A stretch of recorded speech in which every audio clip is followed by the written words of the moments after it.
นะโมตัสสะภะคะวะโตอะระหะโตสัมมาสัมพุทธัสสะนะโมตัสสะภะคะวะโตอะระหะโตสัมมาสัมพุทธัสสะนะโมตัสสะภะคะวะโต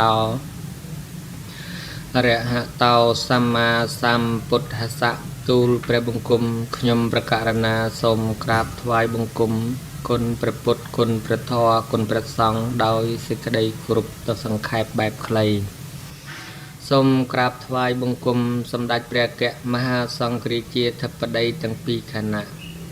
សូមក្រាបថ្វាយបង្គំសម្ដេចព្រះមហាសូមេធាធិបតីព្រះសង្ឃនាយកនៃព្រះរាជាណាចក្រកម្ពុជាព្រមទាំងសម្ដេចគ្រប់ព្រះអង្គសូមក្រាបថ្វាយបង្គំព្រះញាណវង្សព្រះមេគុណរាជធានីភ្នំពេញព្រមទាំងមន្ត្រីសង្ឃគ្រប់ឋានានុក្រម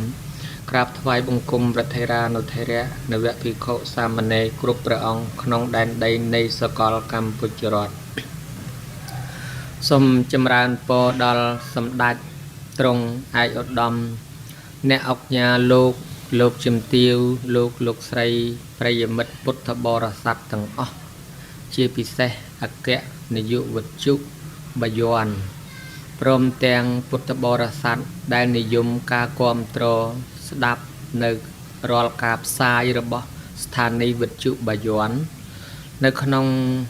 វរោកាសនេះជាកម្មវិធីបុណ្យមួយដែលក្នុងពុទ្ធសាសនមណ្ឌល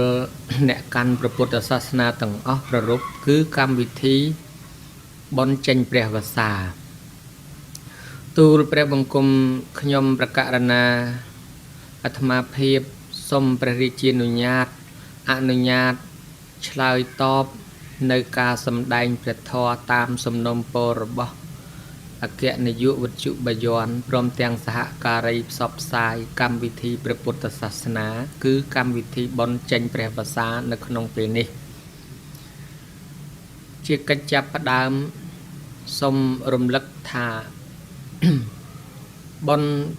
ចេញព្រះវស្សាមានន័យថាគឺជាកម្មវិធីបញ្ចប់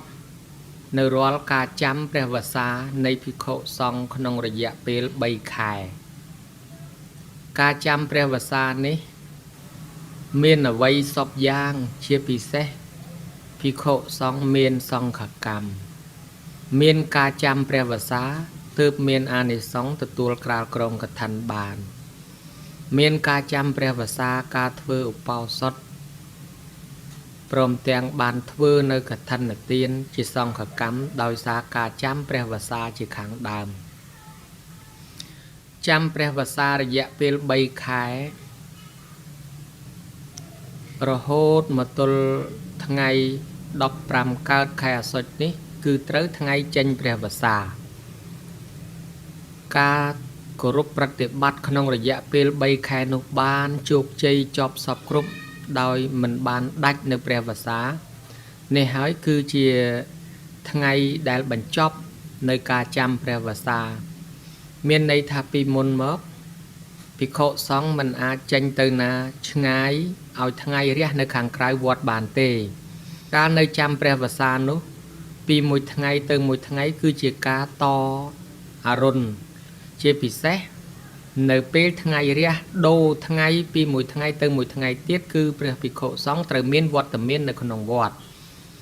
មានន័យថាលោកអាចនិមន្តចេញទៅណាក៏បានមិនដូចអ្នកយល់ច្រឡំថាចេញចូលព្រះវស្សាមិនឲ្យលោកនិមន្តទៅទីឆ្ងាយអត់ទេលោកអាចនិមន្តទៅណាក៏បានទៅបន់ទៅទៀនទៅបិណ្ឌបាតឬក៏ទៅរៀនសូត្រទៅឯណាក៏បានប៉ុន្តែត្រូវត្រឡប់មកវិញឲ្យបានមុនថ្ងៃរះក្នុងថ្ងៃស្អែក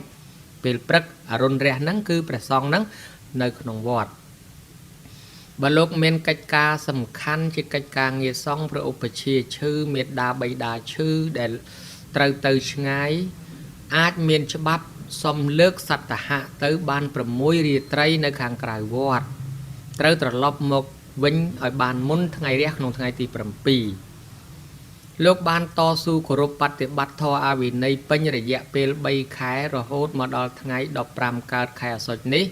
គឺជាថ្ងៃត្រូវចេញព្រះវស្សានេះហើយពាក្យថាចេញព្រះវស្សាមានន័យដូចម្ដេចគឺមានន័យថាជាទិវាបញ្ចប់នៃការចាំព្រះវស្សារបស់ភិក្ខុសង្ឃនៅក្នុងឆ្នាំនេះ ការចេញព្រះវស្សានិងចូលព្រះវស្សាមានលក្ខណៈខុសគ្នាដូច្នេះគឺចូលព្រះវស្សាយើងគ្រាន់តែអធិដ្ឋាន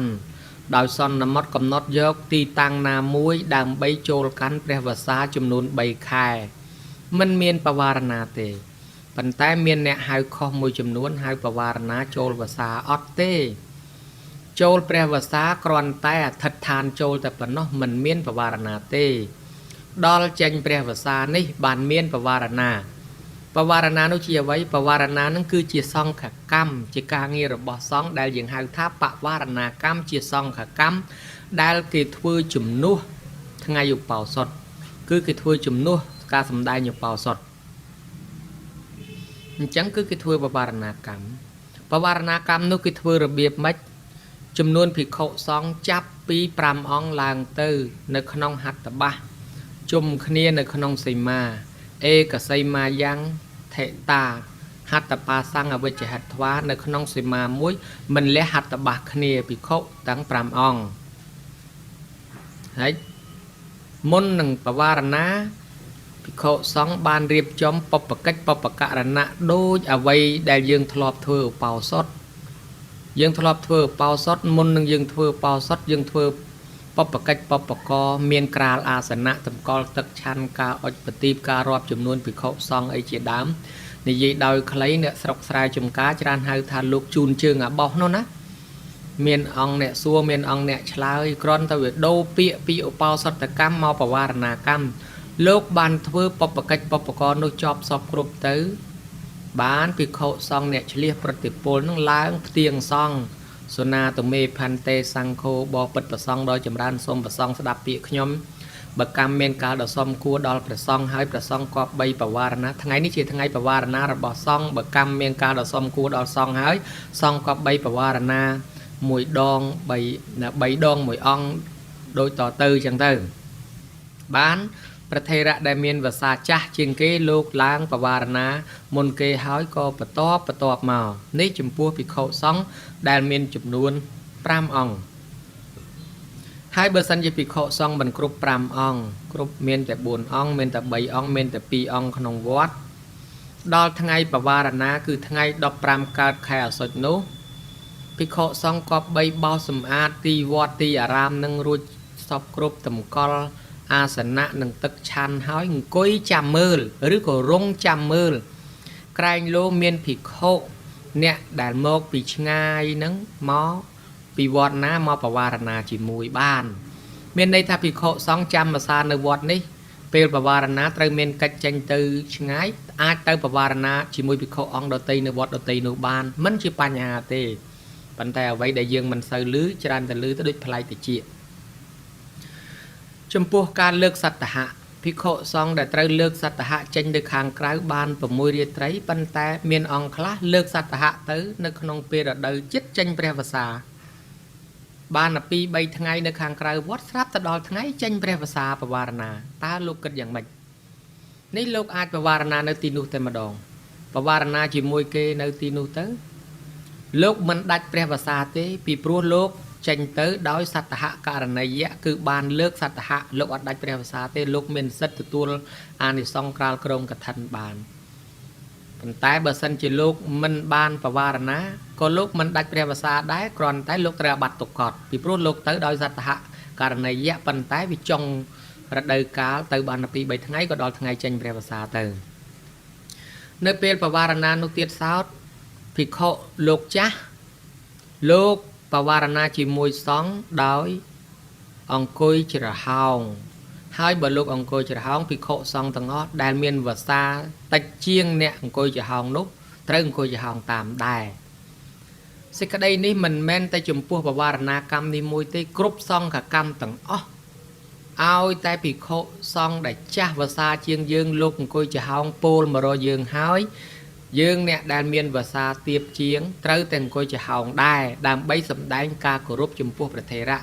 ដែលវាត្រូវទោសត្រូវអាបត្តិនោះត្រង់ថា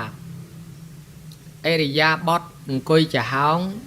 គឺជាអរិយាបថលំបាកជាងអង្គុយរៀបអង្គុយបត់ជើងអង្គុយពេនភ្នែនអង្គុយរៀបវាស្រួលជាងអង្គុយច្រហោងព្រះថេរៈដែលមានវស្សាចាស់ជាងយើងលោកអ អង្គុយចំហងអេរិយាបថលំបាកឲ្យពូលមករកយើងអ្នកដែលមានភាសាខ្ចីឲ្យអង្គុយរៀបយើងវាត្រូវអាបត្តិបានគេឲ្យយើងនឹងឯងអង្គុយចំហងតាមដែរប៉ុន្តែក្នុងករណីបើសិនជាលោកត្រូវការមានថេរដីកានិយាយប្រកបប្រកាសរឿងបញ្ហាអ្វីមួយដែលលោកមិនបាច់ឲ្យយើងអង្គុយចំហងទេលោកឲ្យយើងអង្គុយរៀបអានឹងជាបញ្ជារបស់លោកជាមហាថែដ៏មានភាសាចាស់ជាងនឹងយើងក៏អាចមានសិទ្ធិអង្គុយរៀបបានដោយសារលោកជាអ្នកអនុញ្ញាតឲ្យ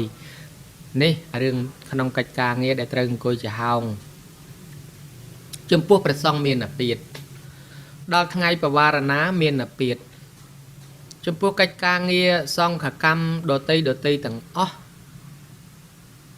បើសិនជាមានអាពាធយើងធ្លាប់ឮថាឲ្យឆន្ទៈដោយធ្វើឧបោសថត្រូវឲ្យបរិសទ្ធិការឲ្យនោះមិនមែនគ្រាន់តែនិយាយថាឲ្យទេដូចជាឲ្យឆន្ទៈអញ្ចឹងអេកាំងសាំងឧត្តរាសង្កាំងក្រិតថ្វាភិក្ខុសង្ឃក្រងជាពរស្មាម្ខាងរួចហើយឧកដកាំងនិស័យទឹកថ្វាអញ្ញលឹងបកហេថ្វាងគួយចំហងចុះផ្គងអញ្ញលីឡើងពូលពាកប្រាប់ទៅភិក្ខុដតីថាឆន្ទាំងទាំងមិខ្ញុំកណាឲ្យឆន្ទាំងមេហរៈសូមលោកម្ចាស់នាំឆន្ទៈខ្ញុំកណា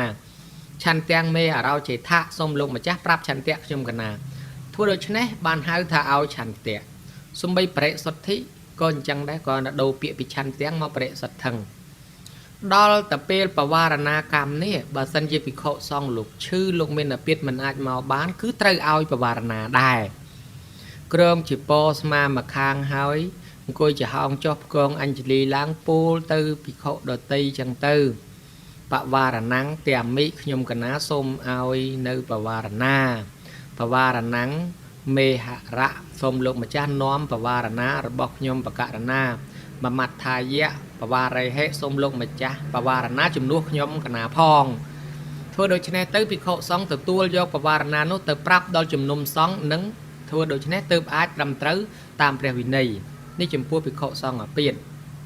ឯភិក្ខុសង្ឃមិនគ្រប់5អង្គ3អង្គ4អង្គ2អង្គឬ1អង្គគឺមានវិធីសាស្ត្រដែលលោកបានប្រាប់គឺមានការរៀបចំអាសនៈហើយអង្គុយចាំមើលភិក្ខុសង្ឃក្រែងមានមកពីវត្តដតីបវារណាជាមួយបើគ្មានទេក៏គប្បីបវារណានឹងគ្នាទៅវិញទៅមកដូចក្នុងន័យដែលមានសម្ដែងបញ្ជាក់ហើយគណៈកម្មការរៀបចំធម៌វិន័យបានរៀងទុកនៅក្នុងសៀវភៅភិក្ខុបាតមោខនោះរួចស្រេចហើយ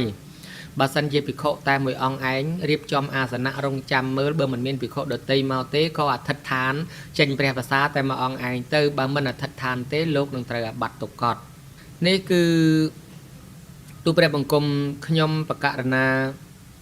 អាត្មាភាពបានលើកឡើងពីបញ្ហាខ្លះជាប់តាក់ទងជាមួយនឹងកិច្ចព្រះវិន័យរបស់ពុទ្ធសាសនាមានបញ្ហាមួយទៀតបានចោទសួរមកថានៅតាមខេត្តមួយចំនួនគឺលោកមិនមែនបវារណាក្នុងថ្ងៃ15កើតនេះទេគឺលោកបែរទៅជាបវារណាក្នុងថ្ងៃមួយរួចសួរថាតើត្រឹមត្រូវឬអត់ហើយនៅតាមខេត្តមួយចំនួននោះទៀតពេលបវារណាអត់មានបានធ្វើបបកិច្ចបបកអីទេគឺចូលមកនមស្ការជុំគ្នាហើយស្រាប់តែសូត្រសង្ឃមផន្តេបវារេមិតិថេនវាសុតេនវាអីអញ្ចឹងតែម្ដងទៅសួរថាតើត្រឹមត្រូវដែរឬអត់សេចក្តីនេះសូមបញ្ជាក់ថាមិនត្រឹមត្រូវទេហើយវត្តខ្លះទៀតគឺធ្វើឧបោសថក្នុងថ្ងៃ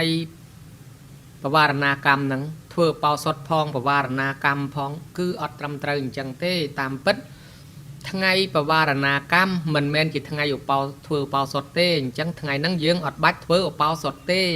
យើងជុំគ្នាបវារណាទៅចាប់ពីពេលថ្ងៃរះហ្នឹងទល់ថ្ងៃរះថ្ងៃស្អែកធ្វើបវារណាពេលថ្ងៃក៏បានពេលព្រឹកក៏បានពេលល្ងាចក៏បានពេលយប់ក៏បានក្នុងមួយថ្ងៃហ្នឹងគឺយើងអាចធ្វើបវារណាកម្មមិនមែនធ្វើឧបោសថកម្មទេមិនបាច់សម្ដែងបដិមោក្ខទេប៉ុន្តែបើយើងចង់ជំនុំគ្នាសូត្ររំលឹកពីធម៌ពីវិន័យអីអាហ្នឹងវាអត់បញ្ហាទេដើម្បីបង្កើនចំណេះដឹងប៉ុន្តែបើធ្វើឧបោសថកម្មគឺមិនមែនទេគឺយើងធ្វើបវារណាកម្មអញ្ចឹងវត្តខ្លះលោកធ្វើឧបោសថផងបវារណាផងថ្ងៃហ្នឹងអាហ្នឹងអត់ត្រូវហើយក៏មិនមែនបវារណាថ្ងៃមួយរួចដែរគឺបវារណាថ្ងៃ15កើត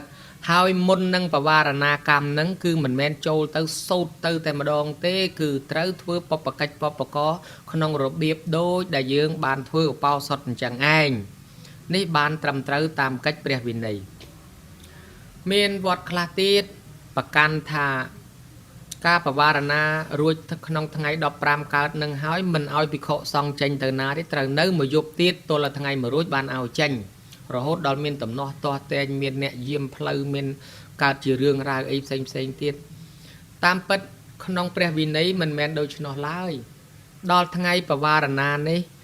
ថ្ងៃហ្នឹងអរុណរះរួចចប់សពគ្រប់ហើយនៅតែបវារណាទេបវារណារួចលោកអាចចេញបានហើយលោកអត់មាននៅរងចាំអរុណថ្ងៃស្អែកទៀតទេពីព្រោះថ្ងៃស្អែកដែលរះឡើងថ្ងៃមួយរួចមិនមែនជាថ្ងៃវស្សាទេមិនមែនក្នុងវស្សាទៀតទេការចាំព្រះវស្សាគឺការតអរុណពីមួយថ្ងៃទៅមួយថ្ងៃក្នុងវស្សាហ្នឹងកុំឲ្យថ្ងៃរះយើងនៅក្រៅវត្តហើយឥឡូវថ្ងៃរះក្នុងថ្ងៃស្អែកវាផុតព្រះវស្សាហើយសំខាន់ក្នុងថ្ងៃ15កើតនេះពេលថ្ងៃរះឲ្យយើងនៅក្នុងវត្តហ្នឹងកុំឲ្យចេញក្រៅហើយបើថ្ងៃរះក្នុងថ្ងៃ15កើតហ្នឹងរួចចប់សពគ្រប់យើងឈ្មោះថាបានពេញមួយថ្ងៃ15កើតហ្នឹងហើយដល់ថ្ងៃមួយរួចយើងអត់គិតទៀតទេដូច្នេះមិនចាំបាច់ដល់ថ្នាក់យាមផ្លូវយាមទ្វារខាត់ខាំងមិនអោយប្រសង់ចេញអីអត់ទេគឺចាប់ពីបវារណារួចហើយក្នុងថ្ងៃ15កើតហ្នឹងលោកអាចចេញបានហើយឬក៏លោកមានការបញ្ញាប់លោកចេញទៅបវារណាជាមួយគេក៏បានដែរមិនទាស់ក្នុងព្រះវិន័យទេប៉ុន្តែមកពីយើងមិនបានយកច្បាប់ជាធំម្ល៉េះហើយក៏ចេះតែមានការទំនាស់ទាស់តែងគ្នាខ្វែងគំនិតគ្នាដោយប្រកាន់អញ្ចេះអញ្ចោះទៅតាមជំនឿ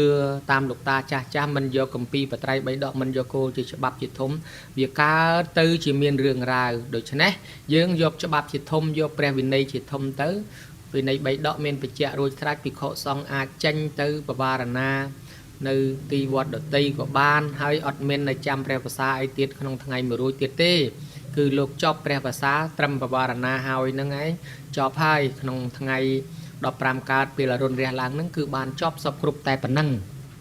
អានិសង្ឃមួយទៀតគឺលោកអាចទៅប្រះចាក់ស្បង់ស្បៃត្រៃជីពរបានដោយដែលយើងរំលឹកឡើងវិញថានរិតជ័យវរស្មង្ឃភិក្ខុណាឧបតាស្មង្ឃកថនេឯករតំបិអញ្ញត្រភិក្ខុសមត្តយានិសិគិយ៉ាងបាចតយ៉ាងបើអត់បានអានិសង្ឃកថាទេភិក្ខុសង្ឃចេញទៅប្រះចាក់ស្បង់ស្បៃត្រៃជីពរចោលសំបីតែមួយយប់ដោយលើកលែងតែភិក្ខុដែលបានសន្មតភិក្ខុនឹងឯងរបស់ជានិស្សគីភិក្ខុត្រូវអាបត្តិបាចតយៈ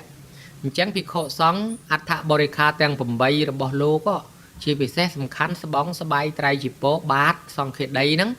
ទៅណាគឺជាប់តាមខ្លួនទាំងអស់ហើយភិក្ខុសង្ឃណាជាប់តាមខ្លួនអញ្ចឹងអ្នកខ្លះមិនដឹងថាភិក្ខុសង្ឃនេះកម្មសិទ្ធិក្រាស់ទៅណាសំពីងសំពងតាមពិតវិន័យរបស់លោកត្រូវទៅណាយកជាប់តាមខ្លួនអញ្ចឹងឯងទាំងសង្ឃក្តីទាំងបាតបើសិនជាលោកទុកនៅវត្តនេះលោកទៅសង្ឃវត្តដតីចោលទៅមួយយប់របស់នឹងវាជានិស្សគីនេះដោយសារតែ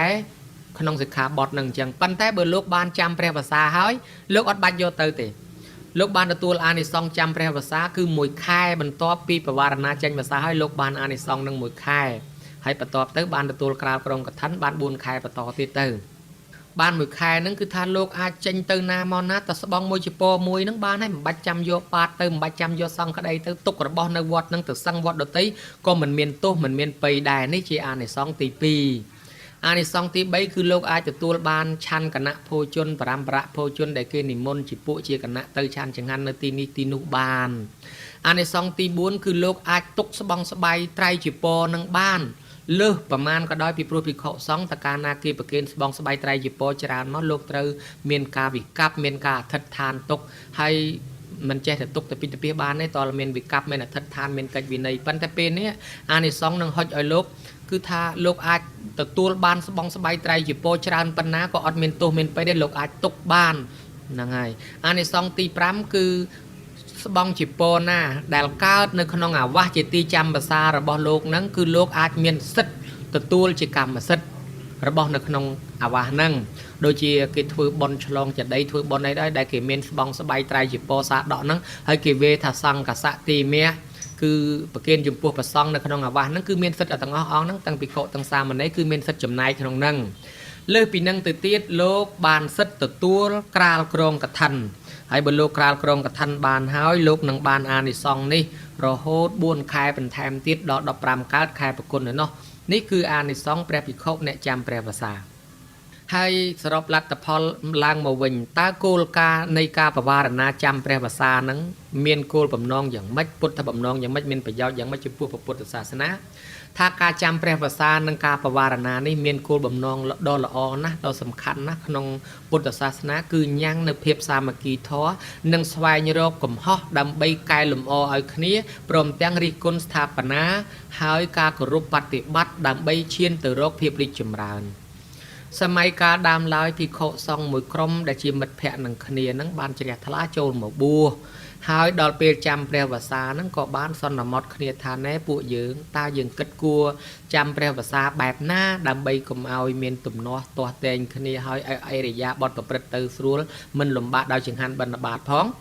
ភិក្ខុសង្ឃក៏ឲ្យយោបល់ថាអញ្ចឹងយើងកុំមាត់រកគ្នាទៅ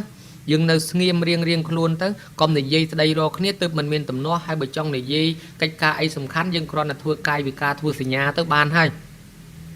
អ្នកទាំងនោះក៏ចាំភាសាធ្វើកតិកាគ្នាដូចនេះរហូតដល់បវារណាចេញភាសារួចហើយចេញពីក្នុងកោសលជនបទហ្នឹងក៏នាំគ្នាទៅគាល់ព្រះសម្មាសម្ពុទ្ធដែលព្រះអង្គគង់នៅវត្តចេតពុនក្រុងសាវត្ថីពុទ្ធក៏ទ្រង់សួរពីរឿងសុខទុក្ខមិនទៅអាចធន់ទ្រាំបានទេការចាំភាសាប្រព្រឹត្តទៅស្រួលទេមិនមានទំនាស់ទាស់ទែងមិនលំបាកដោយចង្ហាន់បិណ្ឌបាតអីដែរទេភិក្ខុសង្ឃក៏បានរៀបរាប់សេចក្តីនោះទូលចំពោះព្រះសម្ពុទ្ធថាការចាំភាសានេះប្រព្រឹត្តទៅស្រួលទេដោយពួកយើងខ្ញុំទាំងអស់គ្នានឹងមិនបានស្ដីនិយាយរកគ្នាឡើយគឺយើងស្ងៀមទាំងអស់គ្នាប្រព្រឹត្តតាមមុខវត្តជីវិតរបស់មនុស្សក៏ទៅមិនមានទំនាស់សុខស្រួលហើយក៏មិនលំបាកដោយចង្ហាន់បិណ្ឌបាតអីសពបែបយ៉ាងសេចក្តីនោះព្រះពុទ្ធទ្រង់ស្ដីបន្ទោសថាភិក្ខុសង្ឃការចាំភាសារបស់ភិក្ខុសង្ឃនោះមិនមែនជាការត្រឹមត្រូវទេភិក្ខុសង្ឃចាំភាសាមិនស្រួលសោះប៉ុន្តែបដិញ្ញាខ្លួនឯងថាស្រួលតាមពិតមិនត្រូវធ្វើដូច្នេះឡើយមិនត្រូវចាំភាសាហើយមិននិយាយរកគ្នាឡើយត្រូវតែរិះគន់ត្រូវតែស្ថាបនានិយាយជួយកែលម្អគ្នាទៅវិញទៅមកបានព្រះអង្គក៏ទ្រង់សម្ដែងក្នុងកាលនោះអនុជានាមិភិក្ខវេវសង្វុត្ថានੰភិក្ខុនੰតៃហេឋានេបវារេតងទិដ្ឋេនវាបរិសង្កាយវាដូច្នេះជាដើមធម្មនាលភិក្ខុទាំងឡាយអ្នកទាំងឡាយត្រូវតែបវារណានឹងគ្នាទៅវិញទៅមកដោយការឃើញក្តីដោយការឮក្តីដោយការរង្គៀសក្តីបានមានច្បាប់ឲ្យបវារណានឹងគឺអញ្ចេះមានន័យថាភិក្ខុក្នុងការចាំព្រះវស្សានឹងបានឃើញខ្ញុំបករណានឹងដោយខុសដោយកាយវិចារដោយការគោរពបប្រតិបត្តិទោះជាពាក្យសម្ដីកាយវិការខុសឆ្គងយ៉ាងណាក៏ដោយឃើញក្តីឮក្តីរង្គៀសក្តីសូមឲ្យប្រសងរិះគន់សូមឲ្យប្រសងនឹងប្រាប់ខ្ញុំកណាមកខ្ញុំកណានឹងដើម្បីកែលម្អអនុវត្តឲ្យត្រឹមត្រូវឡើងវិញនេះគឺការទម្លាក់ខ្លួនពីព្រោះមនុស្សយើងមានកំហុសរៀងខ្លួនប៉ុន្តែភាកច្រើនគឺយើងមិនសូវឃើញកំហុសរបស់យើងច្រើនតែឃើញកំហុសអ្នកដទៃអញ្ចឹងគោលបំណងក្នុងការបវារណានេះត្រូវទម្លាក់មានះរបស់ខ្លួនទទួលស្គាល់ថាយើងពិតជាមានកំហុសខុសឆ្គងដោយប្រការណាមួយហើយបើដូច្នេះអ្នកដែលបានឃើញកំហុសនោះទោះបីឃើញក្តីឮក្តីរង្គៀសក្តីសូមឲ្យប្រាប់មកយើងនឹងបន្ទន់អរិយាបថទទួលយកដើម្បីអប់រំកែលម្អឈានទៅរកភាពរីកចម្រើននេះគឺការរិះគន់ស្ថាបនាគ្នាទៅវិញទៅមកបវារណាកម្មហ្នឹងមិនមែនគ្រាន់តែចូលទៅសូត្រប្រើហើយចេញមកវិញទៅថាចេញភាសាសូត្របល័យចេញភាសាហើយអត់ដឹងអត្ថន័យក្នុងបល័យចេញភាសាហ្នឹងថាម៉េចមិនមែនគ្រាន់តែសូត្រទេអាចនិយាយជាសម្រាយជាមួយគ្នាបានទៀតសូត្របល័យហ្នឹងហើយប្រែជាសម្រាយទៅបើប្រសងណាមានវិវាទមានទំនាស់ឬក៏មានការកម្មរកោសរង្គៀសចិត្តដោយចំណុចណាមួយក៏លើកឡើងទៅយើងនឹងរិះគន់ស្ថាបនាឡើងវិញដើម្បីអីដើម្បីឲ្យមានការកែពីកន្លែងខុសមកកន្លែងត្រូវឈានទៅរកការរីកចម្រើនហើយញ៉ាំងសាមគ្គីធម៌រវាងពុទ្ធសាសនាកុំឲ្យមានការបែកបាក់ក៏ដូចជាញ៉ាំងសទ្ធាពុទ្ធបរិស័ទឲ្យបានមានទិដ្ឋាជ្រះថ្លានិងធ្វើឲ្យសាសនារុងរឿងទៅនេះហើយគឺជាពុទ្ធបំណងក្នុងការធ្វើបវារណាកម្មគឺអញ្ចឹងឯងចំពោះតួនាទីពុទ្ធបរិស័ទដែលជាអ្នកកាន់ពុទ្ធសាសនាទៅវិញក្នុងនាមជាពុទ្ធបរិស័ទ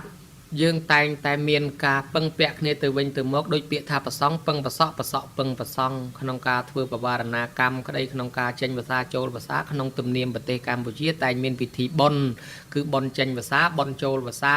មានន័យថាប្រសងក៏មិនអាចលោកដាច់ឆ្ងាយពីប្រសក់បានដែរត្រូវតែមានការទំនាក់ទំនងគ្នាទៅវិញទៅមកដូច្នេះហើយដើម្បីឲ្យសាសនារុងរឿងគឺបរិស័ទទាំង4គឺភិក្ខុសាមណេរនិងឧបាសកឧបាសិកាមានការទំនាក់ទំនងជួយគ្នាទៅវិញទៅមក chẳng ban chia khănសម័យ ពុទ្ធកាល ពុទ្ធបរិស័ទចូលចិត្តនិមន្តព្រះសង្ឃឲ្យមកចាំភាសានៅទីភូមិទី ឧស្សាហវត្តអារាមនៅក្បែរភូមិរបស់ខ្លួនងាយស្រួលក្នុងការធ្វើបុណ្យសន្តានឥឡូវបានវិខសង្ឃលោកមកគង់ចាំភាសានៅក្នុងវត្តវត្តអារាមនៅក្បែរផ្ទះរបស់ខ្លួនហើយយើងក៏បានជួយឧបត្ថម្ភនិងបានការបំពេញបុណ្យកុសលដូចជាធ្វើបុណ្យឧទ្ទិសដល់មេត្តាបិតាឬក៏សាងសេចក្តីល្អសម្រាប់ខ្លួនយើងអញ្ចឹងហើយបានជាទូនីតិវិខសង្ឃទូនីតិអាចារ្យគណៈកម្មការនៅក្នុងវត្តនឹងបានដឹកនាំពុទ្ធបរិស័ទបានធ្វើជាបុណ្យមានប្រគេនចង្ហាន់ប្រសងមានប្រគេនសាដកតៃយទានជាសម្ពុតស្បង់ស្បៃត្រៃជាពរសាដកអីជាដើមក្នុងពិធីចូលព្រះវស្សាក្តីពិធីចេញព្រះវស្សាក្តីកើតជាកម្មវិធីបុណ្យមួយពុទ្ធបរិស័ទក៏បានត្រេកអរមកសមាទានសិលបំពេញបុណ្យកុសលហើយក៏ដូចជាការជួយលើកទឹកចិត្តប្រសង់អរគុណប្រសង់ដែលបានចាំភាសាគោរពបប្រតិបត្តិថែរក្សាពុទ្ធវិន័យពុទ្ធសាសនាផងងាយស្រួលនឹងយើងបានបំពេញបុណ្យកុសលផងក៏ទូនីតិពុទ្ធបរិស័ទក៏ត្រូវតែអញ្ជើញមកធ្វើបុណ្យសន្តាននៅក្នុងពេលចូលในចេញព្រះវស្សានឹងរីឯក្រសួងធម្មការកន្លែងសិក្សារបស់ព្រះសង្ឃក៏គេអនុញ្ញាតឲ្យឈប់សម្រាកពេលមុនចូលព្រះវស្សានឹងមួយសប្តាហ៍ពេលចេញព្រះវស្សានឹងមួយសប្តាហ៍ដើម្បីអនុគ្រោះដល់ព្រះសង្ឃលោកនិមន្តទៅថ្វាយបង្គំប្រគ្រូឧបជាយាចាសួរសុខទុក្ខមេត្តាបិតានៅស្រុកកំណើតអីទៅតាមកិច្ចបវេណីពុទ្ធសាសនារហូតដល់យើងបានបញ្ជាក់នៅក្នុងប្រតិទិនបញ្ជាក់ស្រាប់ហើយគឺថ្ងៃបុណ្យចេញវស្សាថ្ងៃបុណ្យចូលវស្សានេះហើយគឺជាការដែលអ្នកកាន់ពុទ្ធសាសនាក៏បីជួយលើកស្ទួយបំពេញនៅបុណ្យកុសលដើម្បីកើតការចម្រើនសុខសួស្តីតទៅឲ្យបានរុងរឿងជ័យកាលជាពិសេសថែរក្សាមរតកពុទ្ធសាសនាដែលជាវប្បធម៌របស់ជាតិរដ្ឋធម្មនុញ្ញបានទទួលស្គាល់នឹងឲ្យមានភាពរុងរឿងរីកចម្រើនតទៅទូលព្រះបង្គំខ្ញុំប្រកាសណាសូមលើកឡើងនៅកងការមហាកុសលផលបុណ្យនេះថ្វាយចំពោះសម្ដេចព្រះបរមនាថនរោត្តមសីហមុនីព្រមទាំងសម្ដេចគ្រប់ព្រះអង្គហើយក៏សូមថ្វាយនៅព្រះរាជបុណ្យកុសលនេះដល់សម្ដេចព្រះអគ្គមហាសង្ឃរាជាធិបតីទាំងពីរគណៈសម្ដេចព្រះមហាសមេធាធិបតីព្រះសង្ឃគ្រប់ព្រះអង្គនឹងជូនបុណ្យកុសលនេះដល់សម្ដេចទ្រង់ឯកឧត្តមលោកជំទាវអស់លោកស្រីពុទ្ធបរិស័ទដែលជាមគ្គុទេសក៍ដឹកនាំនាវាកម្ពុជាគ្រប់ក្រសួងគ្រប់មន្ទីរស្ថាប័នទាំងអស់សូមឲ្យកិច្ចការងារនោះបានសុខបានចម្រើនជោគជ័យឲ្យមានជ័យជំនះគ្រប់ឧបសគ្គទាំងឡាយទាំងពួងហើយក៏សូមសម្ដែងថ្លែងអំណរគុណនិងជូនពរជ័យដល់អគ្គនាយកវិទ្យុបាយ័នព្រមទាំងសហការីទាំងអស់និងពុទ្ធបរិស័ទដែលបានគាំទ្រវិទ្យុបាយ័នក៏ដូចជាពុទ្ធបរិស័ទបានស្ដាប់កម្មវិធីនេះទូទៅក្នុងប្រជាណាចក្រកម្ពុជាក្តីគ្រប់ទិសទីក្តីសូមឲ្យបានសុខចម្រុងចម្រើនកុំឲ្យមានឧបសគ្គកុំឲ្យមានគ្រោះថ្នាក់កាន់កិច្ចការងារអ្វីឲ្យសម្រេចដូចសេចក្តីប្រាថ្នាការសម្ដែងសន្មតថាចប់អេវ៉ាំង